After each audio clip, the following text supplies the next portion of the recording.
Hey everybody, welcome to the Sanc Cast. This is a podcast that we do weekly for Sanctuary. And by weekly, I mean once every 3 months or so. We've taken quite the hiatus. You can blame Mark Mornishi, who left our team and abandoned us for greater and greener pastures. So let's all put the blame on him. But it's just been a crazy time. And I'm excited to be back. And I'm especially excited to have three of the smartest, coolest people in the world with me today for our Sanc Cast and the conversation we're gonna have later today.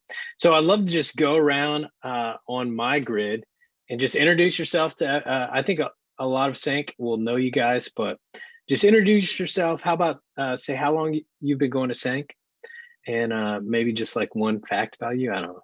So let's start with Mary. Over. All right. There we go. I am Mary, and I work at Mountain View, where Adam was the worship pastor when I first started working as the youth pastor there. And so I got to know him for like 2 months before he picked us to be Sanc pastor. But he was great. Always. I mean, he's still great. And then I started going to Sanc sometimes. We have youth group Sunday night, and me and a few of the people at Mountain View would go over to Sanc. Only a few months before COVID, so quite sad, but I did get to know people. And I started going to Catherine's life group through Sanc at the beginning or middle of COVID, I guess, probably last summer.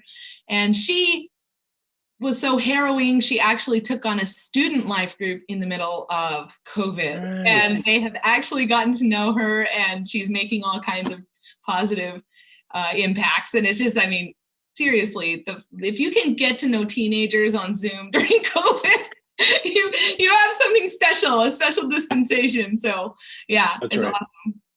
That's right. Well, Mary, thanks for coming. So Catherine, let's have you next. Yeah, I'm Catherine, and yeah, I think I've been going to Sanctuary for maybe around 2 years. Time kind of blurs in my head though, so it could be a little bit off. And Mary recruited me to be a life group leader for the 9th grade girls, and I absolutely love it. It's been amazing so far. And I don't know how random the random fact is, but I like penguins. That's pretty random, I think. Oh, it's super random. I love it. South African penguins, or what kind of, do you have a specific kind of penguin? I think I like all penguins, but I really like Adelie penguins. They're really small, but they're really fierce and very protective. So. There we go. Nice. That's great. And I know a random fact about Mary, going back to her. Don't you do board game competitions or something like that? Yes, I have been to more than one week-long board game convention. Let's go. I was in a national Catan competition. I didn't make it past round 1. I mean, this guy won in like 5 moves, but yeah, it's fun. That's awesome. I love that about you. Okay, Juanita. Hello, I'm Juanita. I've been going to Sanc since summer 2019 when I moved to California. Actually, one of my friends, I used to live in the East Coast in New Jersey, and one of my friends from there told me about Sanc, and I was very pumped about what she had mentioned, and it actually was even better than she had described. Wow. And it became my home church from the get-go. I actually started going the very week that I moved to California, and it's been life-giving because my community, like the people that are closest to me still, are from Sanc. So it's been awesome. And then Adam was also super welcoming. Even without an audition, he just basically invited me to the worship team, and I started like helping with worship. I don't know how many weeks after I joined, but it was awesome. Soon. It was, yeah. Yeah. Well, the reason not just anybody gets to breeze by an audition, I remember hearing you sing. Well, someone told me about you. I think your first week, someone had sat beside you in the, like, just in the congregation. And they were like, you have to hear her sing. And I did. And I was like, yep, let's go. Great. Well, and we were giving Juanita a hard time a little bit ago, but you just moved, or you're going to move? No, I will to Louisiana in the summer. So she's leaving us. But hey, now that we do things online with Sanc, you can slip in and out a little bit. Well, again, so glad you guys are here today. We're talking about the topic of all topics in the past year, especially when it comes to church, is why the heck are we not meeting yet? It's a question I get at least once a week on Facebook. Usually it's by the same person, but I have gotten it from a lot of people. And it's a super fair question. To start our conversation, I would say that it's very fair to say we all miss it. And we just all do not feel like church is the same when we're not together. So we all feel that, and it's a great question, but we're excited to talk about it. Before we do that, we have a Sanc tradition. Any guest of our podcast, we do a little 2 truths and a lie to start out, just to warm up.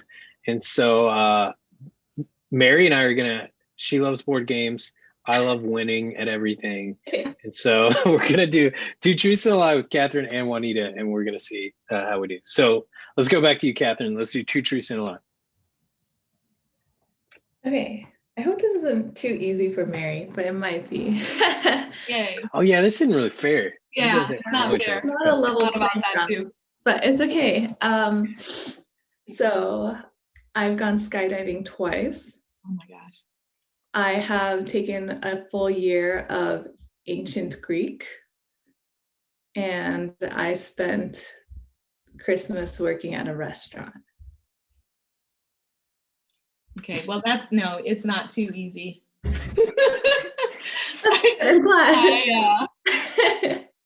I think a truth has to be, well, I guess that's not how you play a game. We got to go for a lie. Okay. I'm going to say the lie.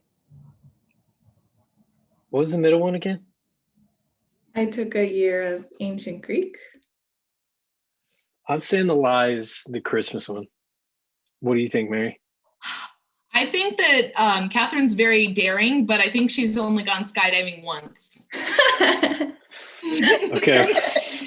What's the lie, Catherine? So Mary was correct, or not that I haven't gone skydiving at all, actually. That was the lie, but that wasn't okay. Although it is on my bucket list because weirdly, I love heights, and I love the sensation of free fall. That's crazy. I have terror nightmares of that. Like, wake up crying. Right. That is not a typical. You don't hear somebody say, "I really love heights." It's like I love snakes. They're the best. Yeah, they make me feel comfortable. Okay, well, Catherine, literally, that's the first time I've ever lost this game in the Sanc Cast. So way to go. Way to go.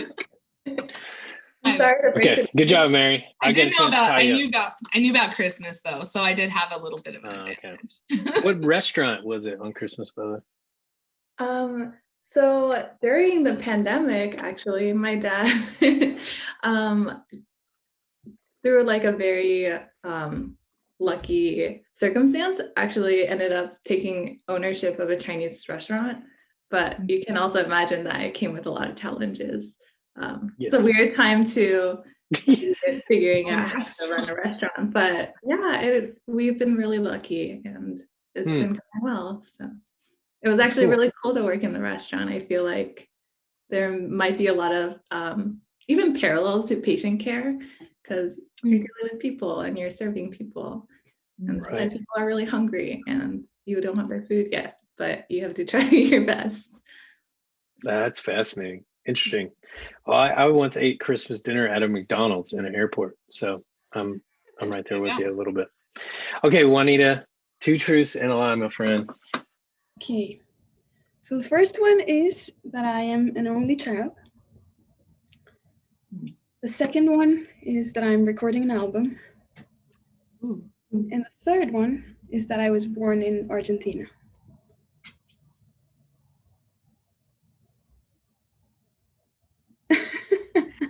Okay. I'll go first because I don't know Juanita enough. So this is a shot in the dark, but I don't think you're an only child. Okay.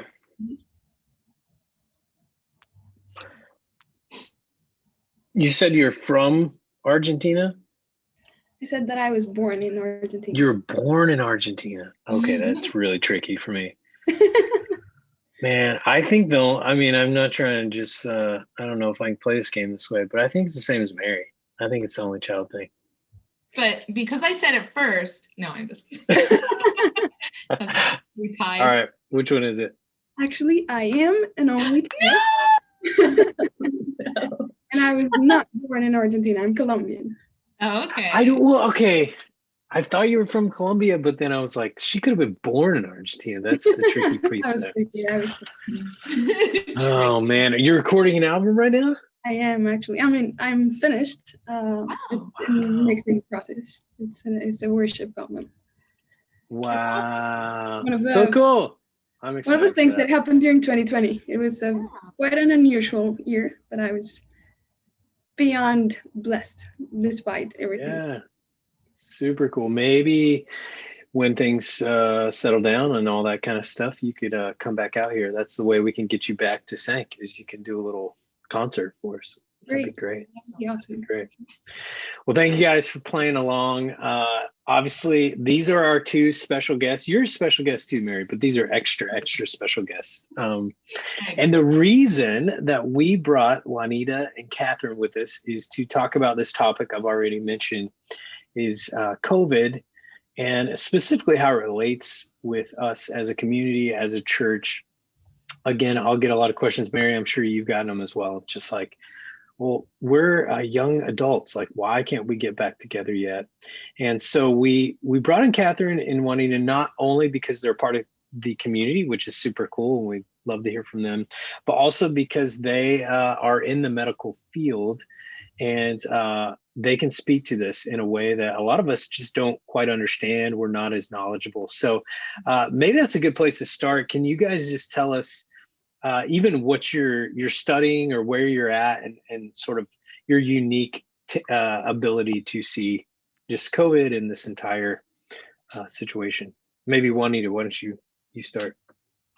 Sure. So I'm a pediatrician, and I'm currently doing a subspecialty in allergy and immunology at Stanford.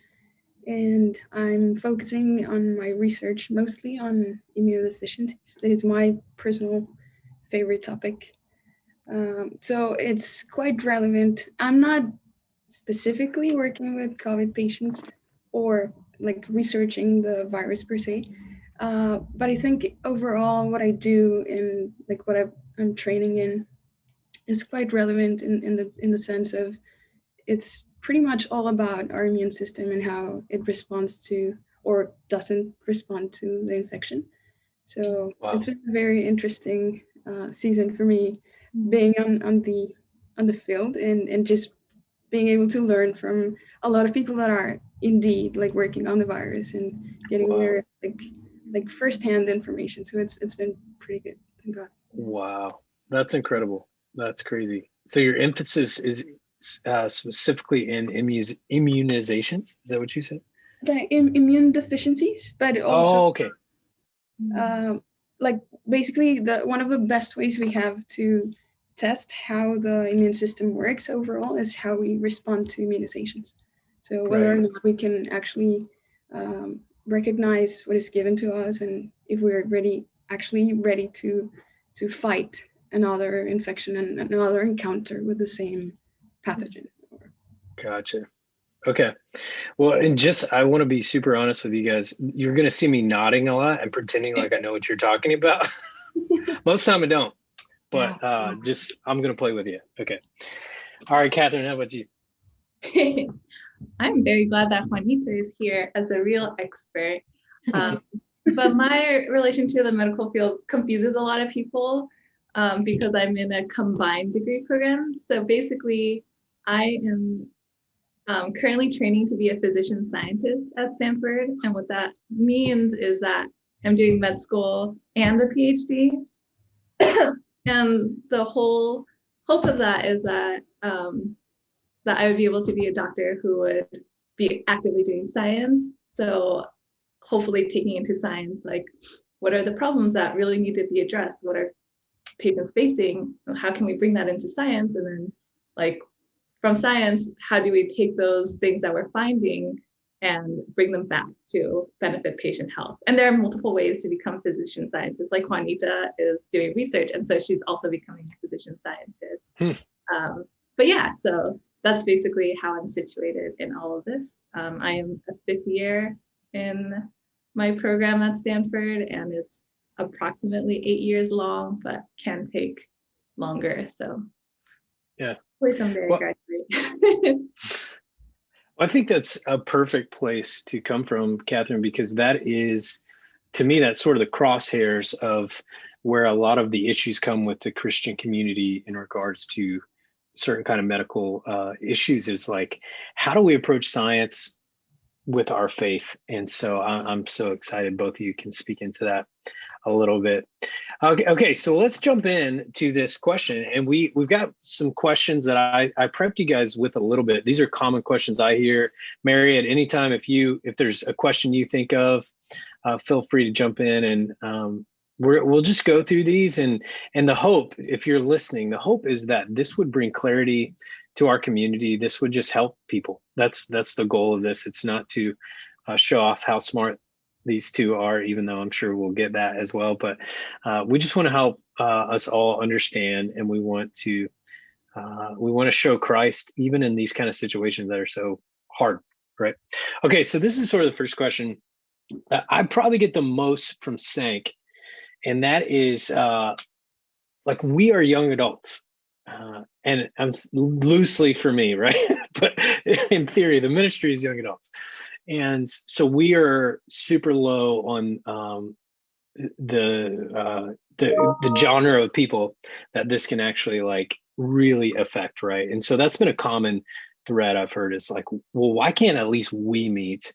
We're a low impact group, so what's the harm in that? So one of you guys want to take a stab at that?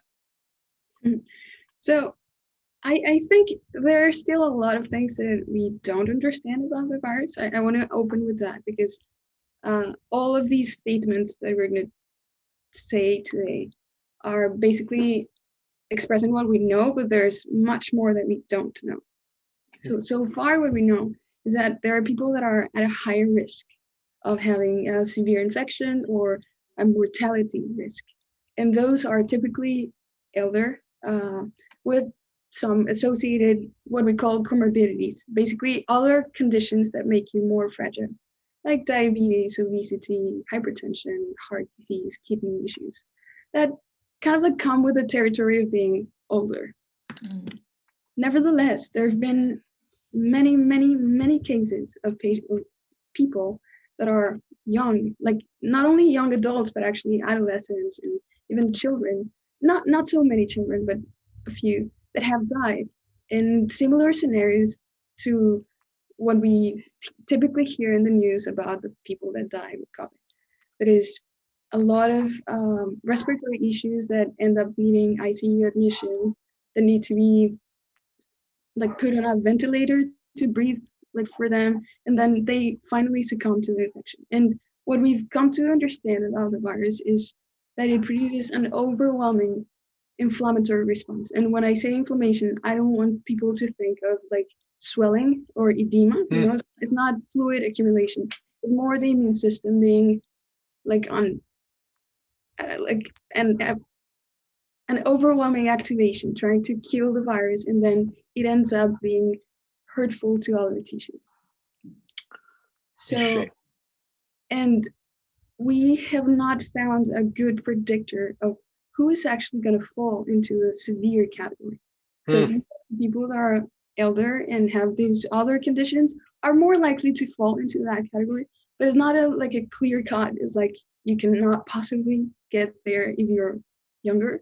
So that's the first thing. So we assume we are at a lower risk, but that's a very blurry like box, if you will.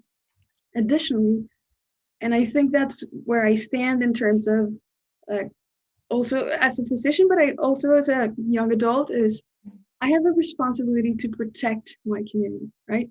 It's not about me, because I've heard people, and I potentially myself have thought of this, it's like, I don't care if I get sick, you know, it's like, like chances are I'm gonna be okay. But the thing is, if I get sick, or even if I don't get sick, but I get the virus, I'm potentially able to transmit it into other people that might not be able to fight it. So standing, especially from a community that is like aware of the responsibility that we have in our community, not only as individuals, but also as Christians, is what would Jesus do, right? And Jesus was all about people, all about loving people and protecting people and standing for people's rights. And I think most, like the biggest deal here is protecting others. So wherever or whenever I meet with people that have been, or any people, like whenever I go into clinic or anything, I wear my mask, not because I'm concerned I'm going to catch the virus, is because I don't want to pass it on to anyone, especially because my patients are so fragile that I need to protect them. That's kind of like my not concern, but my responsibility, my commitment. So I think anybody, any age, any health condition should think not only on what's the deal with ourselves, is what's the deal with all of our community. We all have relatives that are, or friends or random acquaintances that are in the category of slightly higher risk. So if you don't do it for yourself, do it for them, right? Wow. Yeah, I completely love that response. And I feel like I have so many directions that I would want to go in. So I apologize if I spew a lot of random things. But yeah, like I feel like we follow a shepherd. I get really sad when I hear Christians saying, oh, it affects like 99% of people are fine. Like maybe 1%, less than 1% of people will die. But we follow a shepherd who like says, like, I have a flock of 100 sheep. I leave the 99 to go take care of the 1%, right? We follow a God who cares about the poor and the marginalized and the vulnerable.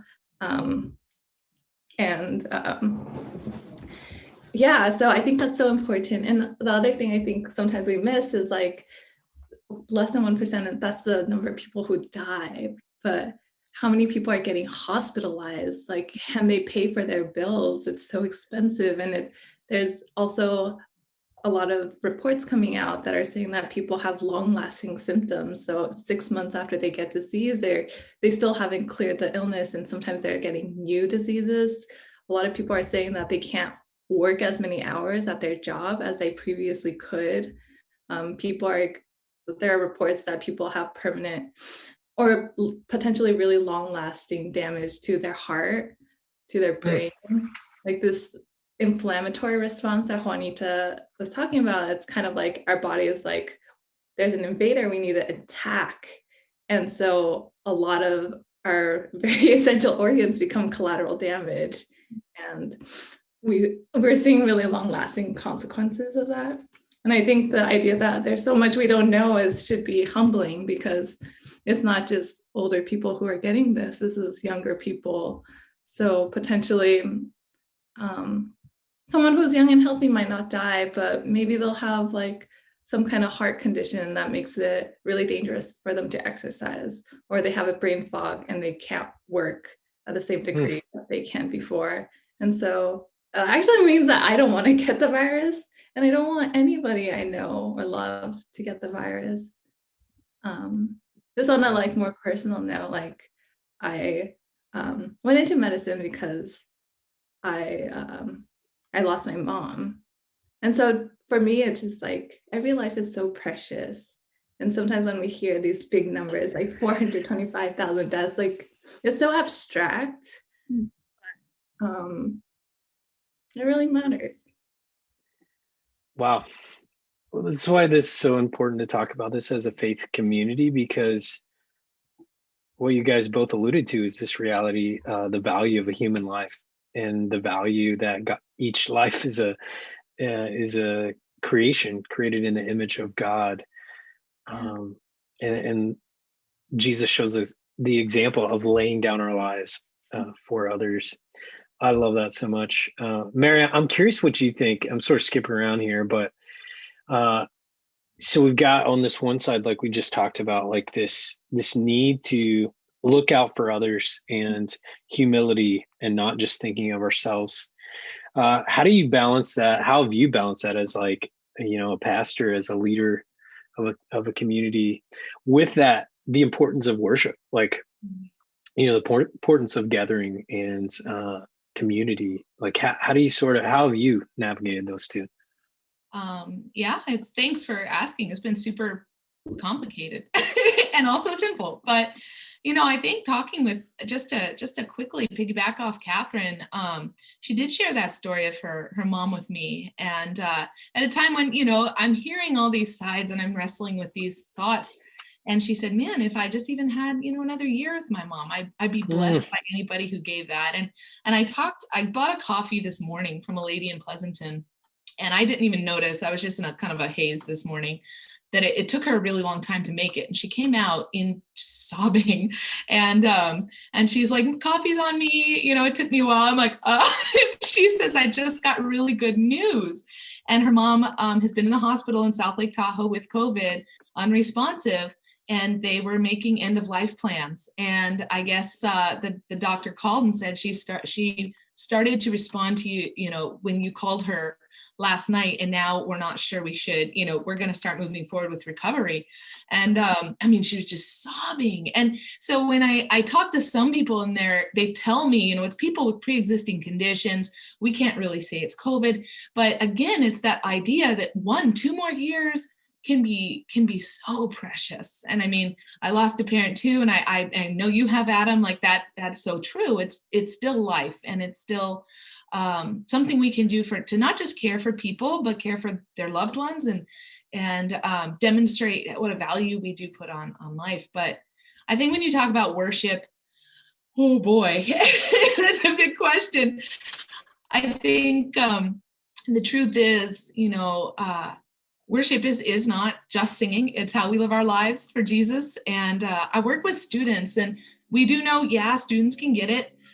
Students can even die from it, but it's not as common. We haven't seen it as commonly. And you would not believe the number of parents desperate for their students to have something to do right now. Yeah. Anything live, anything in person, they'll send them. And Catherine's group they have met safely in person when it was safe to do so. They met outside with masks, and the students were thrilled.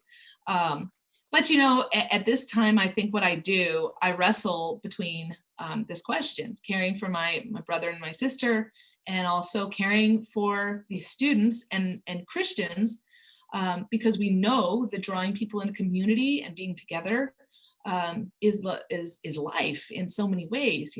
Where we're gathered, Christ is there. So really, whatever I do, I want to do it out of love. And so the way that we have engaged this worship has been in service to others. So we've taken kids to hand out groceries to the mostly a very affected population, which is our Hispanic and Latino population in Mountain View. We did that at Christmas, and we did this big giveaway, and it was, I'd say, well over 500 cars came through. We prayed for them at the end.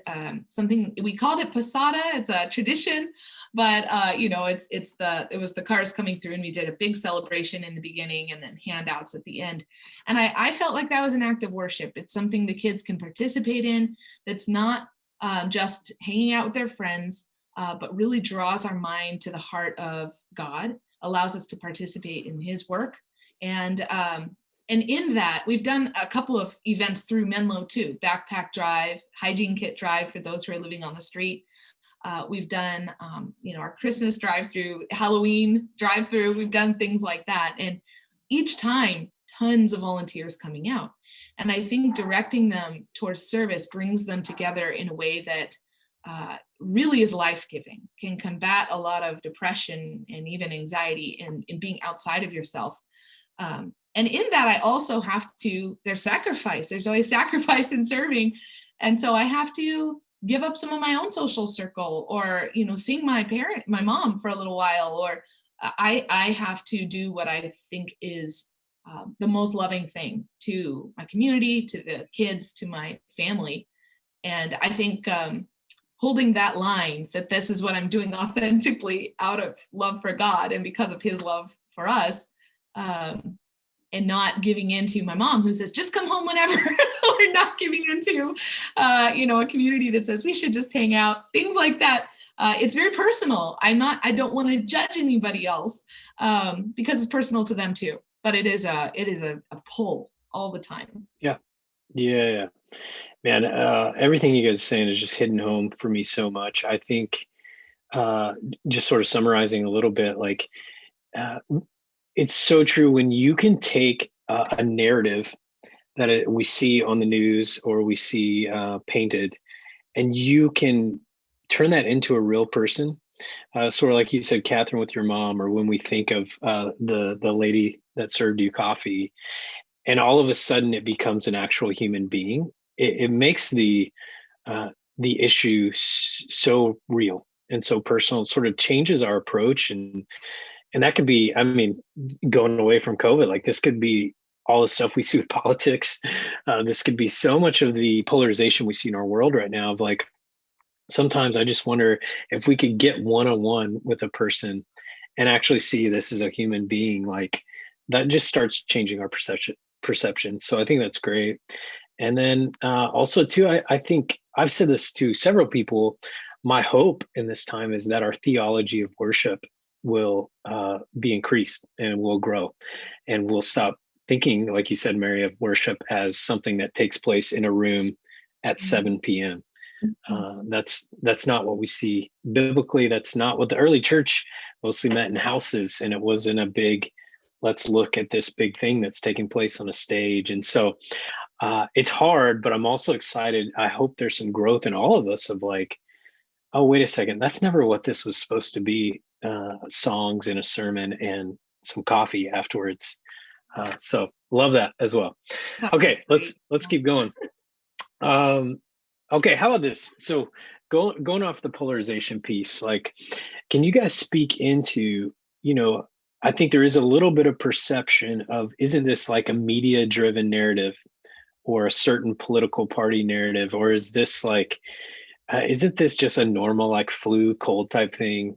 Is it actually contagious and harmful? And you sort of already alluded to some of that, but I think it could be important to speak to that a little bit, since you've actually been a little more up close of what it is. I guess I should pick on one of you. Let's go with Juanita again. So I think there is a lot of polarization in general. Like people take like they choose a position and they try to defend it with the best of their ability and with the best intention. So I think we need to understand that,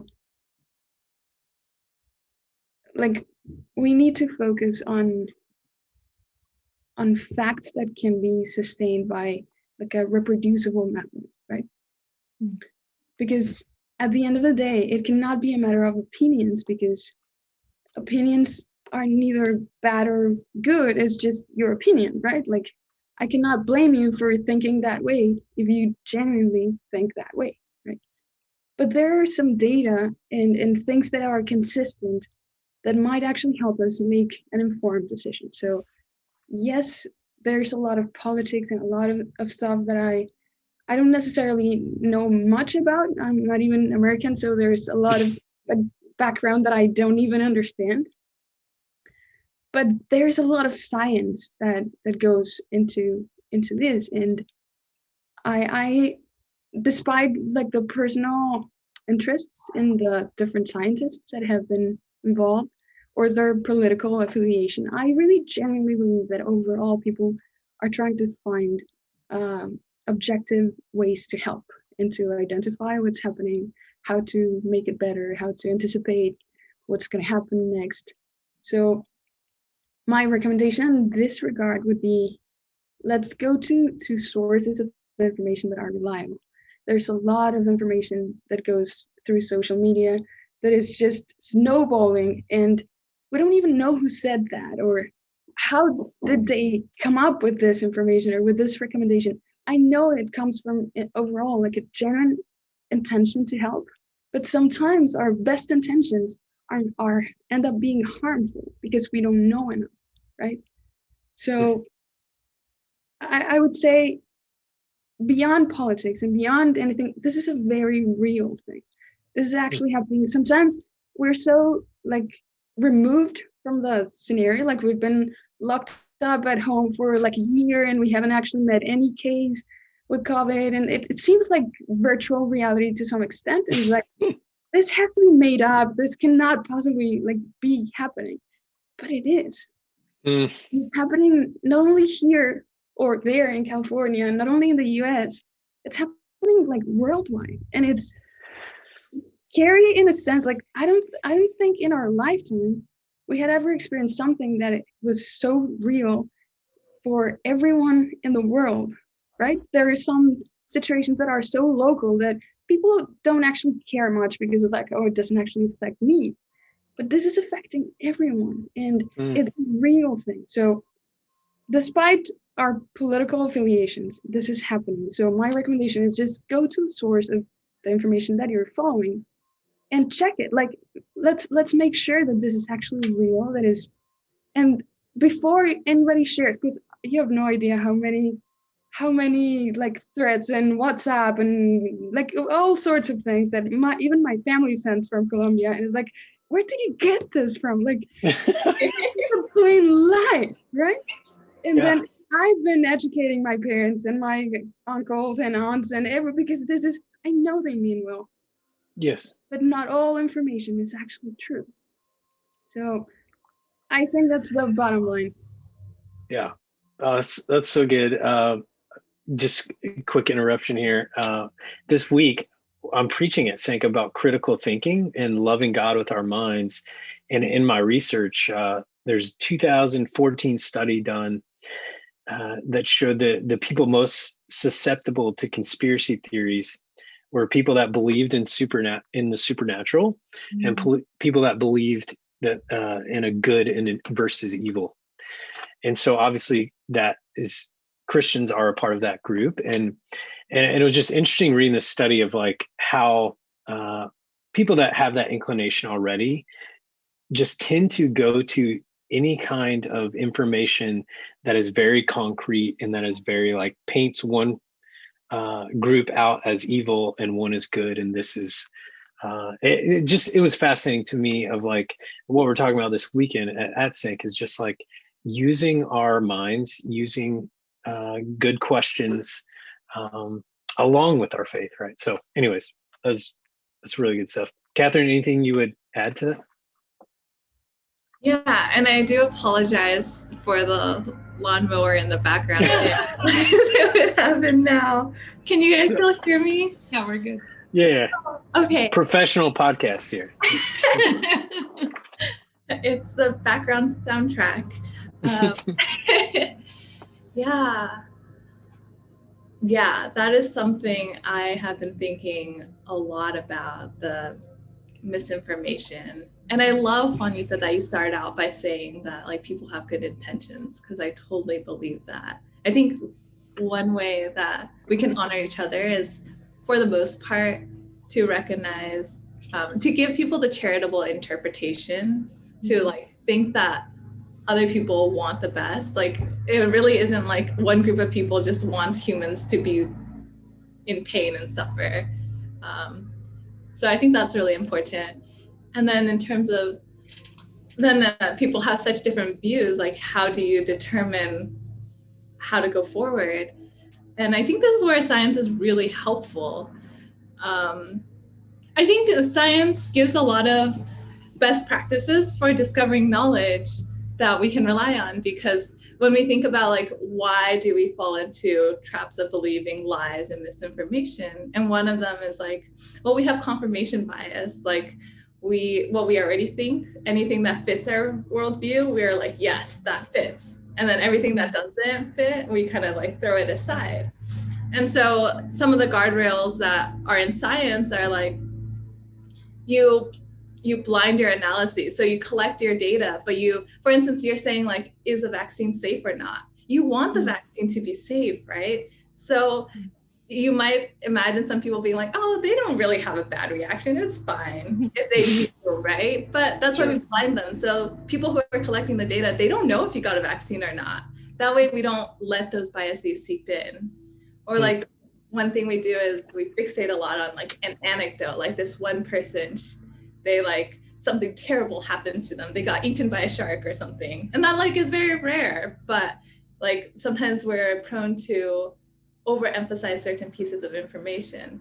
But in science, we try to use large group sizes, and we have groups where we don't give them something and groups where we give them something. And then you see, is there a difference in the rates? So I think, those are really good things that help us like trust science more. And people publish this so you can actually see what is their study design and do I trust that or do I not?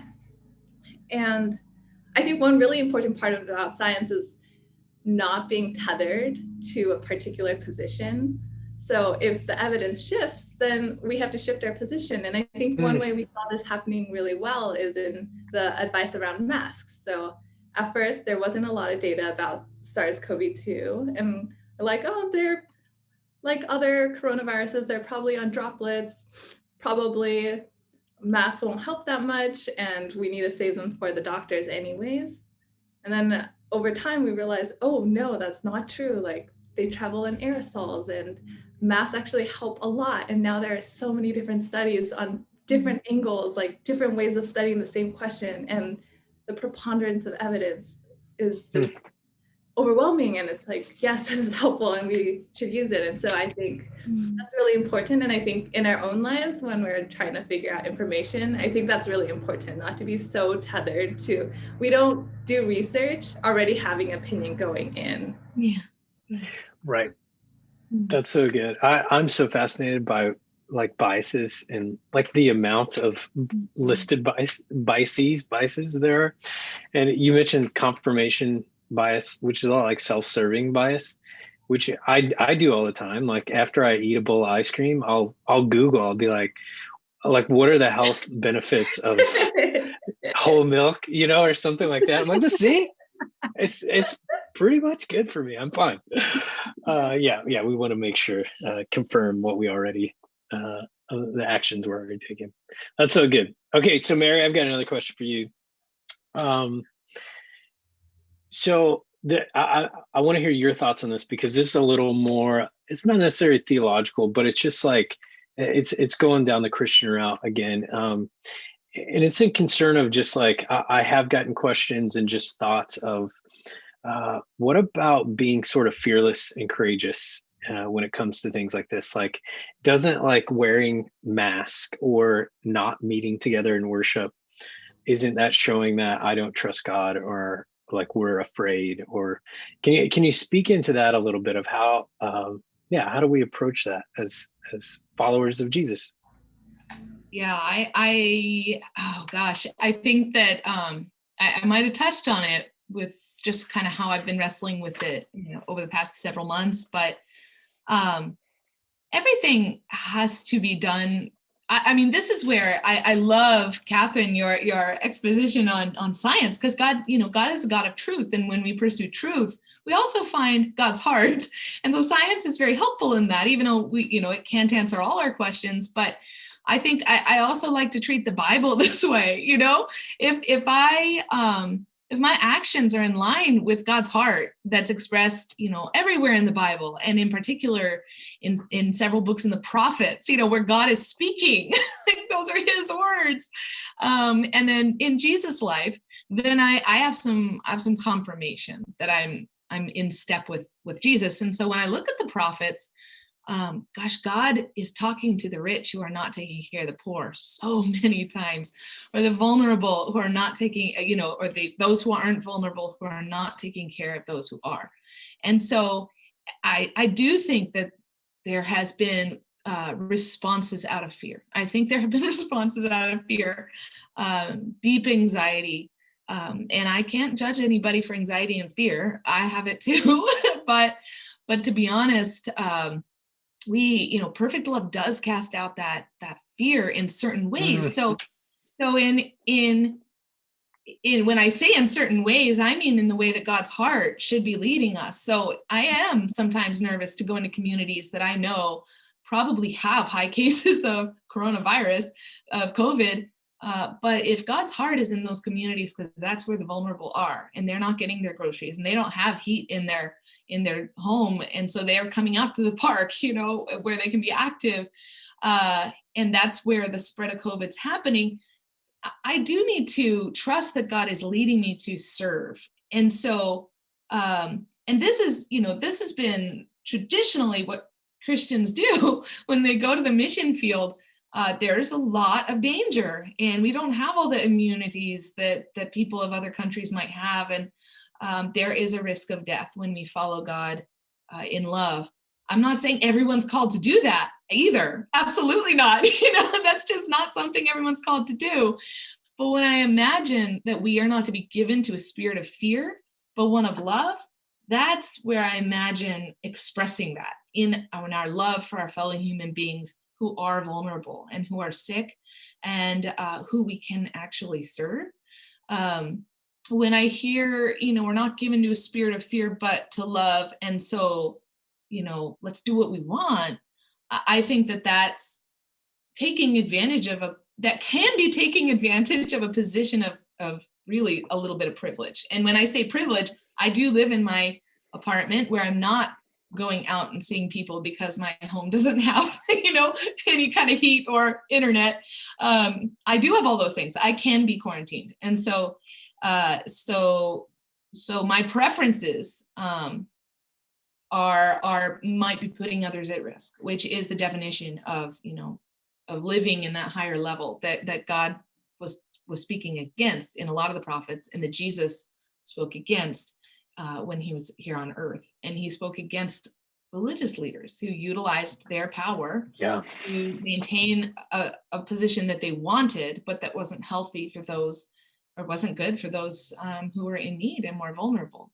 So I try as hard as, you know, always with the things not always, but my intention is to always compare my actions and what I want, my heart, even my prayers, with what's in the Word of God. And we all know that when we're praying desperately, a lot of times what is drowning out the voice of God in those prayers is our own emotional desire. And that's something that came from C.S. Lewis years ago. You know, he's like, sometimes you believe so strongly you've heard the voice of God because you're desperate for what you want him to say. And so that's why it is so important to go back to the Word of God and those spiritual people in your life who can kind of help you to hear that voice of God clearly. Yeah, I love that. I love that so much. And I think people will probably get tired of me bringing this up again, but to your point, Mary, like I keep, for the past 2 years, I keep going back to Philippians 2 and this beautiful little piece of like poetry that talks about the heart of Jesus. And sort of what you're saying, Mary, it's like when you go to serve somebody out of love, that is a sacrificial act. And I think part of what we have to hold ourselves up to with the example of Jesus is like, is my act, are my actions for my own benefit, or are they in order to sacrifice and lift others up, like you're saying? And so many times, like we can manipulate scripture or our own agenda in order for the things that we want. Like is this like the way I approach mask, or like how I approach my actions I take during this time?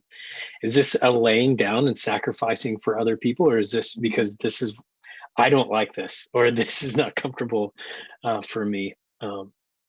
Super interesting. Okay, let's keep moving. This is going to be a 4-hour podcast. I'm okay with that. Let's talk about vaccines for a second, because I don't know anything about those. I can't even explain what they are, obviously. But a couple of questions with this. I just love for you guys to help break down a little bit now that we're in the beginning stages. So the first one would be like, now that the vaccine is out, like, can't we just start meeting like next week? What are we waiting on now? So that'd be sort of the first question. And then the second one would be something we were talking before the podcast of just what we've probably all heard from a family member or friend is like, is this actually safe? Like, should I take it? Should a loved one of mine take it? So yeah, to you guys. Catherine, let's start with you this time. And then Juanita, you can follow her up. Sorry, I just blinked really quickly. What was the first question again? Oh, no, that's fine. Two-parters. Can we start meeting immediately? Like, now that it's out, like, what's going to be the timeline? What's the holdup? Yeah, so right now we know that the vaccine is extremely effective at preventing symptomatic disease and like incredibly like effective at preventing severe disease. Actually, in the trials, it was basically 100% prevention of severe disease for COVID. So it really does protect us. What we don't know yet is if it prevents us from getting the asymptomatic disease where you have COVID, but you don't have any symptoms at all, but you can still spread the disease. And right now we know that people who don't have symptoms and who don't know they have disease, either because they never get symptoms or because they haven't gotten symptoms yet, probably account for half of all the infections. So right now it is still really important for all vaccinated people to wear a mask. And as more data comes out and we see how safe it is, then that will change. And then once we get to a point where maybe 70-80% of the population is vaccinated or has antibodies against it, then the virus will slowly start to die out. And at that point, we will be able to congregate like normal and not do any of these social distancing practices. Gotcha. Okay, Juanita, what would you say on either one of those questions? Yeah, that's exactly what I was going to say. It's a responsible thing to do to maintain the same practices until we know enough of how much more protection we get from the vaccine. Because again, like sometimes I think people, because this has happened to me several times when patients come to my clinic, they think that I know things that I don't want to tell them, right? And truth is, we don't know many things. And this applies to science in general, to medicine. There are many more things that we don't know than the ones that we do know. So we have to work with the ones we know and do or give our recommendations based on those. But it doesn't necessarily mean that it's an absolute truth that cannot change, right? So far, what we know is great. You will probably most likely not die from COVID if you're vaccinated. But that doesn't necessarily mean that the people around you cannot get the virus and die from it if you have it and you pass it on, right? So for now, and I would say and this is pure speculation, but I would say around 2 or 3 more months until we get more significant chunk of the population vaccinated, that's going to still be the case. So I don't know if this is good information or kind of like a bummer, but I don't want to, because people sometimes expect that this is going to be a mass vaccination, like in a matter of days or weeks, and then we're done. Hopefully that's the case, but this is a large country, so we would need like 280 million vaccines, and we're doing it as fast as possible, but that's going to take a little. So that's the first one. And then in terms of security, overall, like there are the two vaccines that have been recently, or were approved first, were the Pfizer vaccine and the Moderna one. So these two are actually fascinating in terms of the scientific background, because it's a new version or a new approach to make a vaccine. Typically, what we have done through history so far was we started with the very virus or the very pathogen. We give it to you, we hope for the best, and then the next time that you catch it, you're prepared, but you actually get the disease. Then we passed from this to, now let's modify the virus or the whatever, so it doesn't actually get you that sick. And then once you actually encounter the next time, it's not going to be as bad because you're prepared.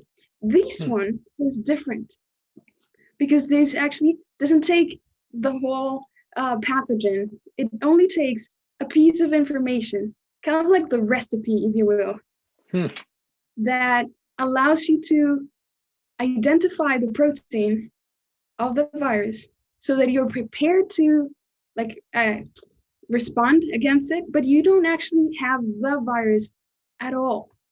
And this is what it's called, Messenger RNA. So I don't want to get too technical here, but typically we have DNA in our cells that is kind of like the very genetic code that is so fragile. So we need to convert genetic code into proteins. That's the bottom line of biology.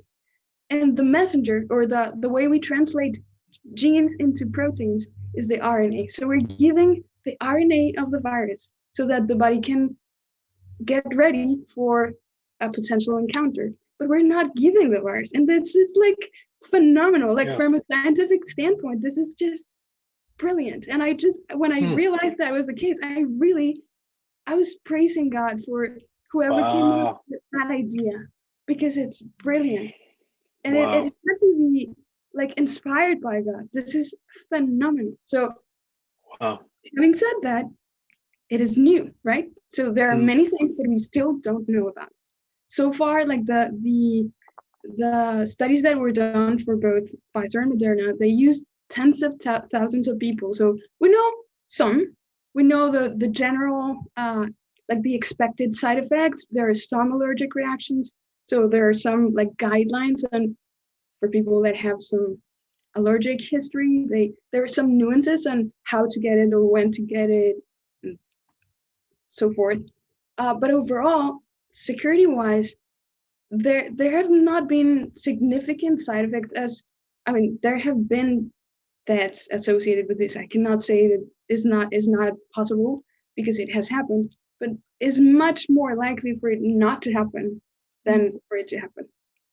Yeah. So I myself have been vaccinated. Those two vaccines come in two, so you actually need 2 doses, 3 or 4 weeks apart, depending on the type of vaccine. And I feel like, one, I'm very grateful that I was part of like the first tier of people that got vaccinated, but I also feel like it gives me a more objective way to reassure people. It's like, I myself got it, and I'm recommending you to get it, not out of a theoretical perspective, but I did it, and it went great. The first dose, no symptoms. The second dose, I was like a little tired, but I was not sick. I was not nothing. I was like, maybe I didn't get much sleep, but I just happened to have the vaccine, so let's blame it on the vaccine, you know? Yeah. And the very next day, life was as usual. Nothing. So I would highly recommend that if you can get it, right? There are some nuances with the allergy potential, and we're learning how to approach it, and who needs to get like tested before that, or who needs to just be observed after getting it, should there be any reaction. But overall, go for it. It's awesome. I have a question that might be dumb. So science people, don't, be warned. But if I get the vaccine, can I be a carrier after that? Yes, you can potentially get the virus. Like you can have the infection, if you will, but you may not show any symptoms. So you may potentially not even notice. So that's why we need to keep the same restrictions, if you will, until the presence of the virus in the environment in our communities has dropped enough that it is safe to approach life as like business as usual. I see. And if you've had, this is maybe I don't want to go too long, but if you've had COVID, I know some people who've been told they've had it twice. Is that, do we know enough about COVID to know you can get it multiple times and carry it after you've had it, things like that? Or is that something we're learning? Does anybody know that? I do not. Reinfection has happened, like credible reinfection, but it's extremely, extremely rare. Okay. And then on that point, sometimes reinfection has been called reinfection just out of persistence of the virus. Oh, interesting. We assume that by 2 weeks you're completely done, and then we check you in 3 weeks and you're still positive, and we call it, oh, you have it again. it is possible that you have never cleared it. Like you're still in the same one infection. But Catherine mentioned there have been clearly like reinfections, but they are the kind of like the exception, not the rule. Yeah. You guys did such an amazing job explaining that I mostly understood what you were talking about throughout that. So that's really good. And I don't know if you got this, Mary. My favorite part is when you guys started talking about how amazing and fascinating this kind of vaccine is, and how your faces lit up talking about that. It's like Mary's face when she talks about board games, my face when I talk about like barbecue or something. It was so cool. You guys were like, whoa. We were like, but interesting. yeah, I'm happy that because you're sounds happy. good. Yes, I'm happy because you're happy. But man, I love what you said, Juanita. Like, I think this is part of the learning we can all have in this time of, like you said, praising God for this. Like, for us to see Christ in the middle of these kind of things, and not to segment ourselves and distance ourselves, whether it's science or whether whatever the issue is, and search for God in the midst of that. That's so good. Okay, a couple more questions. These are a little more just like I don't know, emotional, personal kind of things, and I think it's important to hear from all of us on this a little bit, because again, I've heard some of these. What would you guys just speak into when it comes to like loneliness and depression and just missing community? And I know this is not like there's no area of expertise. This is just ways that we can help people, because this is so hard. Yeah. Catherine? Yeah, I think that's so important. I think when we do anything hard, we benefit from being encouraged by each other. So I think us encouraging each other to stay strong is really important. Like, I guess Juanita talked about how this is such a weird time, right? And said, like, when else would we go through an experience like this? Think about it like I went into medicine hoping that maybe I could save lives, right? But now, like, all we have to do is stay home, wear a mask, and you're saving lives, and potentially more than I will ever save, like, from all the research that I'm doing. Like, wow. This is a big deal, and like we get to be a part of this, and we can like encourage people in this. Like, it's hard and it feels weird, and it feels like we're not doing anything, but we're doing so much. We're crushing this virus. It's like humans against the virus, and we're winning. And like Juanita said, like, scientists are geeking out about the vaccines because they're so cool and they're so like incredibly effective. And so there's like I think just sharing in that celebration, but also recognizing it is a sacrifice. It's like we are picking up a lot, but it's worth it. And totally, there are so many ways that we can still be supporting each other, calling friends, co-working. Sometimes I co-work on Zoom, and my roommates and I now like co-work in the living room. And it's really fun. Yeah, I haven't heard of that phrase. Co-working, is that like working alongside somebody online? Yeah, it might just be what we called it, but no, but yeah, like you just like have a bunch of people on Zoom, and then everybody's doing their work, but you just see other people's faces and you feel more connected.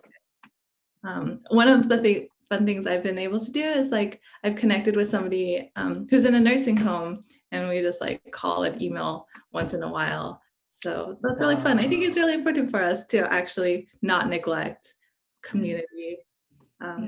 And yes. Sorry, I know I've talked for a while, but I just think this is kind of an interesting time, right? When acting communally means staying apart.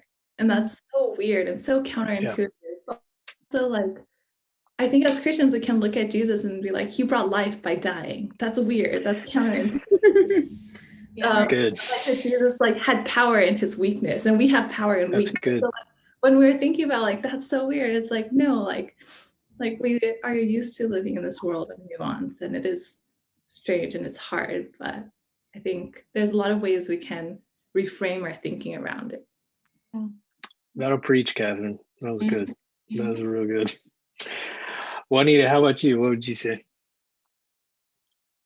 It's a hard answer here because I don't think there's like a recipe that fits everyone. But I think for once it is okay to be vulnerable. Like it's not like frowned upon to feel lonely or to like need community or feel like you, no matter how extroverted or introverted you are, like you're craving connection, right? And I think recognizing that in ourselves and in others allows us to connect and to reach out and to sometimes we feel like we are the only ones in the world that are feeling like this, but actually the entire world is Right. feeling, right? Yeah. So there's a lot of empathy and a lot of like kind of like me too kind of thing. So it's easier to connect. And connection, as Catherine mentioned, requires distance, but it doesn't necessarily mean that I have to bear it on my own because we were not created for that, right? We need each other. And one of the beautiful things about this particular time in history is that like technology has allowed us to stay connected in ways that would otherwise maintain us busy, like before quarantine and before everything, everybody was so focused on the social media and whatever that we were kind of like neglecting to some extent our actual physical connections. And now this very thing is what is allowing us to stay connected. So I think it's kind of like, again, finding like in the middle of the situation that we cannot necessarily change like in a blink of an eye, staying focused on what is working, what is good, and that has, at least for me, created a lot of like deep relationships and friendships that are otherwise would have been kind of like casual acquaintances on a actual personal like meeting, because it would have been like a much more shallow conversation. But nowadays it's like, oh, like I needed someone to talk to, and like this happened, and the people are much more raw, if you will. So and there's a lot of power in that, because there's also a lot of like freedom in being able to be weak when we are weak and finding God's strength in that. And a lot of times God's strength is manifest in people that are encouraging us and that are praying for us, and sometimes we are the miracle for someone else, right? Oh yeah.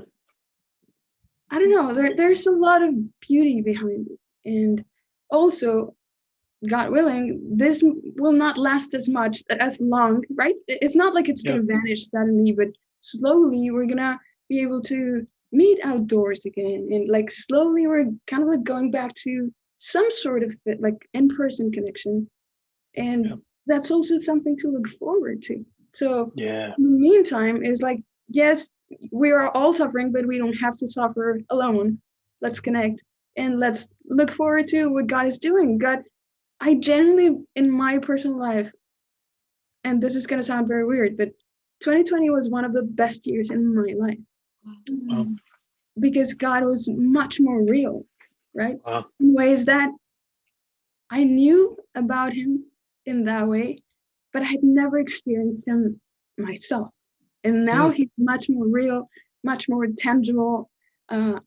So I can certainly praise God for 2020, although if I could, I would have skipped it altogether, right? But now, like in hindsight, it's like, yay, like God is awesome in the middle of it all. Like in the middle of the storm, he's still in our boat, right? He is still Jesus. He's still God. He's not done being God. So yes, and let's be a community that like is united and connected, no matter how like far away, like in this very moment, I'm in a different state, and yet here we are, right? So this is awesome. And I don't know, I know I don't want to like diminish the severity or the gravity of what is happening, but there's always like a brighter side. Like it's a matter of perspective, and if we keep our eyes on God, our perspective will always get better, because he's always good, even when life isn't. Yeah. Always. Wow. Okay, that was sermon number 2. You guys are you're embarrassing me right now. Amazing. You make preaching look so easy. Mary, anything you'd want to add on to just helping people deal with loneliness, depression Yeah. in the midst of all this? I mean, I know I keep saying it, but I truly believe, serving. There's so much serving opportunities. I know Sanc's needed some assistance, and we do have a 5K coming up, and our life group did that kind of. We walked distantly down in the marshes last March or April when we did the 5K. Super fun, and I just think it's a rare time. Like Juanita was saying, it's a rare time where your social, that need with that anxiety, that depression that does crop up can really be only, met through these kind of meaningful situations where you're serving. But gosh, even in normal times, I find serving someone else it brings me out of that. And I have a moderate amount of anxiety and depression. I know some people struggle deeply. And there was a situation this past week, a student whose family has been struggling with COVID repeatedly. So it's been a few weeks. One gets it, the next gets it, lost their grandma. And from COVID, like it was just, she was already, struggling. And I mean, just really sad, really deeply sad. And I did visit. And I think that there's times, again, that takes our judgment, that takes being in step with the Spirit, understanding that certain times do take reaching out, kind of like what, you both were saying about building those more meaningful relationships. I do think this is a time more than ever we need to speak up when we are struggling. And that is hard because I can sit here and struggle quietly. And I find it, I'm an extroverted female, which typically is the demographic that doesn't struggle, does speak up a little bit more, does bring people into their circle when they're struggling. But because of this new reality, I find myself really having to force myself to reach out, to have those interactions. And like Juanita, I have way more deliberate relationships right now than I did before quarantine. I had these, and probably all of you, I had these kind of repeatedly, I go to dinner with this group every such and such night. Oh, I see that person. And it never required us to have those deeper conversations. And now it's like when we're meeting for a reason, or let's get, there's really nothing else to do but talk. And so it has meant a lot to me. And I think it does force us to change a bit. And that's uncomfortable. Humans, scientifically or sociologically, whatever it is, humans are averse to change. And yet I totally agree with you guys. Some of that change has been really meaningful to me. And some of this anxiety, depression that existed before that I could ignore has actually, I've gotten to certain roots of it, and I've gotten to certain methods of working with it that is helpful. So I just encourage people to keep reaching out, try serving. But I'd like to kind of hear from you, Adam. I think that I'd love to hear your, I know this is a question posed to you a lot. So what do you say? Yeah, well, there's not much more to add. You guys are so awesome. That was so good. I mean, it's uniquely hard for young adults, right? And I am in a unique situation where I'm an introvert and I've got 3 kids under the age of 6 stuck in my house. So often for me, stimulation is the last thing that I need, or like, I just want to, I'm battling a different kind of thing. But I think just to add on to what you guys said, I'm just learning a lot about the value of, for me, it's deep conversations and like, and again, alluding to what some of you said of like, there's a connection that only takes place through vulnerability. And again, that's uniquely hard for another demographic of mine, males. stereotypically, that's just hard for us to go to a place where we say to each other, hey, bro, I'm just, I'm super lonely, or, whatever the emotion is, and just name it and claim it. I don't think that's how you're supposed to use that. So yeah, I think, again, just sort of reiterating what you guys said is like, you can't neglect that. You got to push into that even more now. And you have to be intentional about it. But I do think, I'm hopeful that this is teaching us that just occasionally going to lunch with somebody and talking about, soccer or the weather might just be masking something, that a deeper connection we were longing for anyways. We just didn't really, we didn't see it because we're just, wow, I had a fun time hanging out. We played sports or we went hiking and it was great. But it's like, yeah, there's a level of connection that we need that goes way deeper than that. So yeah, that would be something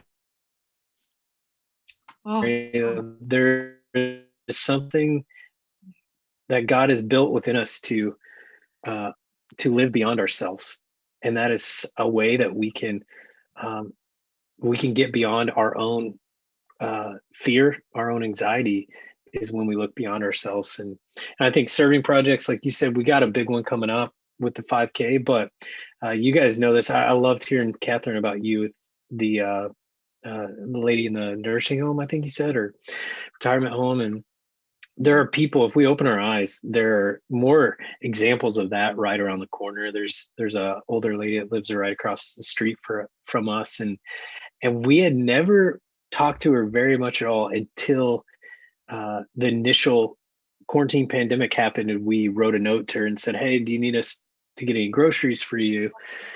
And that was it finally created a bridge where it's just like, she did need help with that. And then we just are able to offer occasionally, like, and she's, she hasn't needed a ton, but I think there are just things like that it doesn't take a serving project, but it just takes us opening our eyes to the needs that are around us.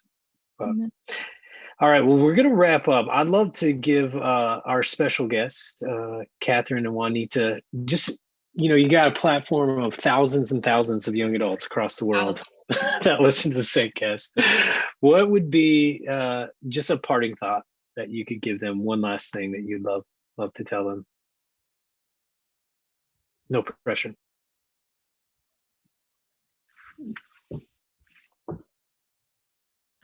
Just quickly, two things. One is just all of this is hard. This is a huge sacrifice, but we're also a part of like this huge thing where we are actually saving lives. Like if you actually do the math, and if we hadn't done these things, so many more people would be dead right now. So we've actually saved so many lives. So just taking encouragement in that is so important. And number two, I think we talked a little bit about judgment and not judging. And I think one thing that I heard recently that really stuck with me is just, instead of calling out, let's call in. Let's bring people in. Let's not shy away from hard conversations, but yeah, I love this idea of let's draw people in. Let's do this mission together to protect people's health and livelihood, and to still lean into community and not give into these false either ors, but lean into the and I think we can do it. And I think, more conversations like these are, I think, really helpful. Yeah, that's great. Thanks, Catherine. Juanita? I think just as important as getting the general perspective of what's going on, it's also getting a perspective of what's going on with us, the process that we're going through, or that God has been walking us through during this season. Because I really believe that despite how messy it looks, God is still sovereign, and He's still in control. It didn't catch Him by surprise, right? So, understanding that we are in a process of, in the context of the world scenario, there's also a personal scenario, and kind of not missing it, right?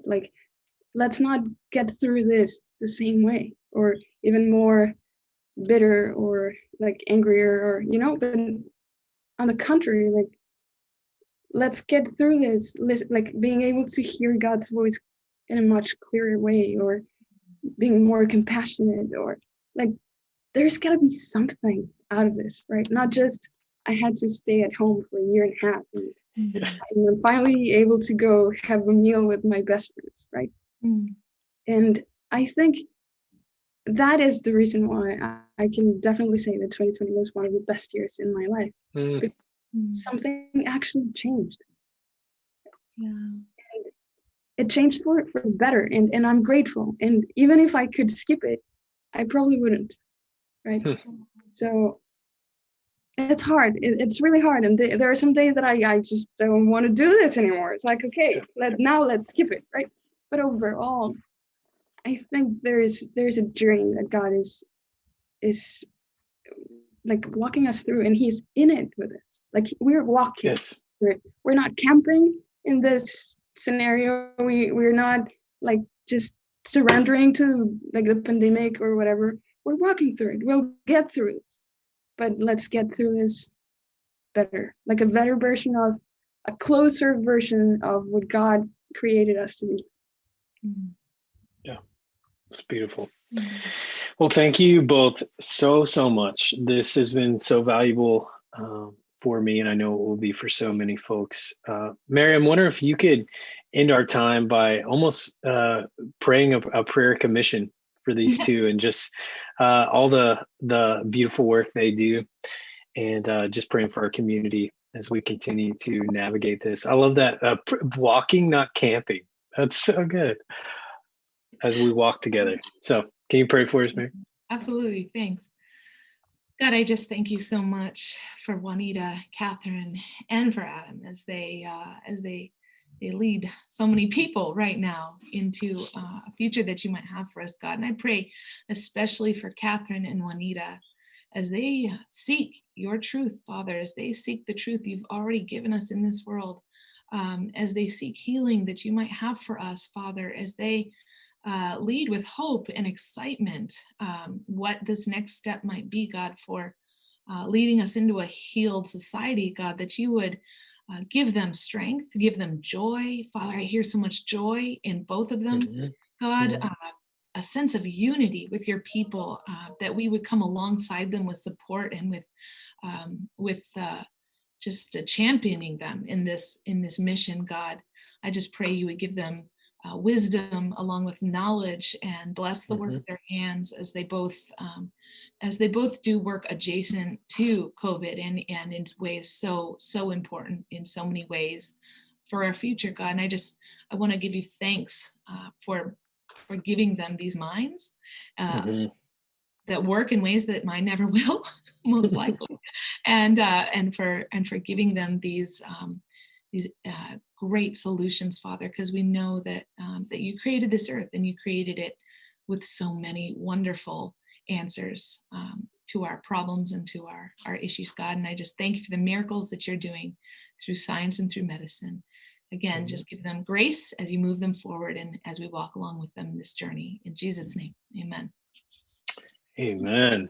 Amen. Well, thank you again for joining us. And thanks everybody for listening today. I hope this helped you, blessed you, and we'll see you next week or in 3 months, whichever happens. I don't know. All right. See ya. Thanks everybody. Bye.